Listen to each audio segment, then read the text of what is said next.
Thank you very much here to user KO7 and the rest of the letters. They sent me this message on the concrete ships, and obviously you can read that message. So I decided to go and look it up a little bit. I have never heard of this before. So thank you very much, my dear.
For the plan called for 300,000 tonnes of wood pulp, 25,000 tonnes of insulation, 35,000 tonnes of timber, and over 10,000 tonnes of steel, plus, of course, vast quantities of water, that would produce a ship with a hull 40 feet thick, a rudder over 100 feet tall, a total displacement of 2.2 million tonnes,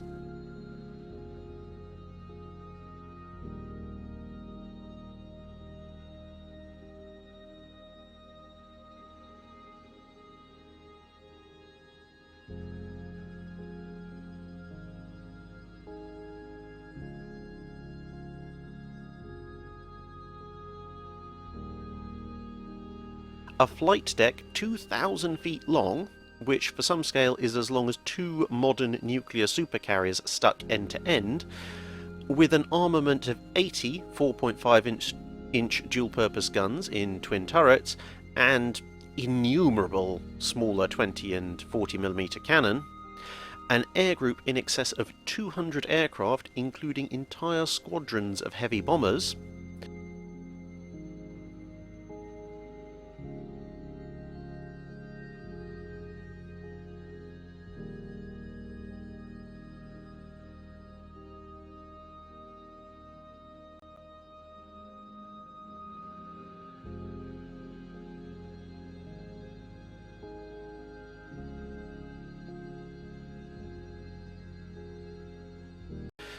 shells, bombs, and torpedoes could blow huge chunks out of it, but never breach its monolithic structure, and with a number of cargo storage areas dedicated to carrying more wood pulp, the rest of the needed repair materials would be freely available all around them.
It would not be the fastest vessel in the world, nor would it be the most manoeuvrable, but to be honest, for a vessel whose primary design purpose was to sit in the middle of the Atlantic and launch vast streams of aircraft in all directions,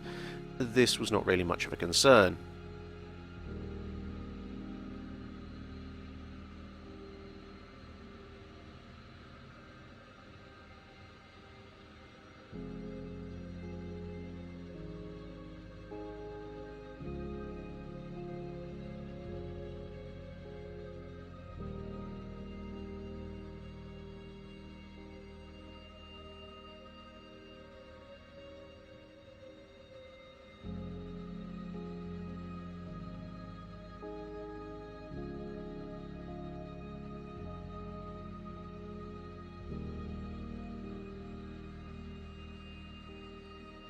However, unfortunately for all of us, it was not to be.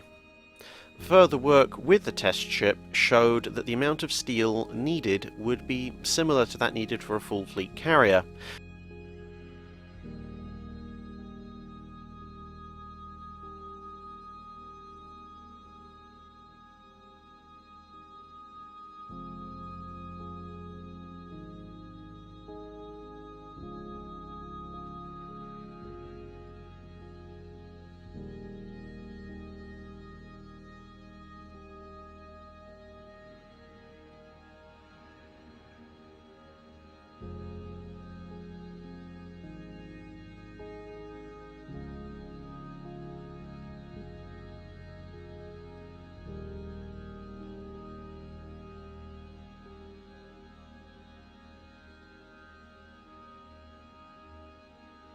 But the USA was also beginning to crank out numerous escort carriers,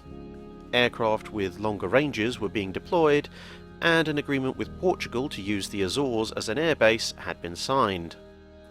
This largely negated most of the issues that had led to the need for the Habakkuk project in the first place, and so the project was sadly cancelled, and we were denied a gigantic floating ice island for all eternity.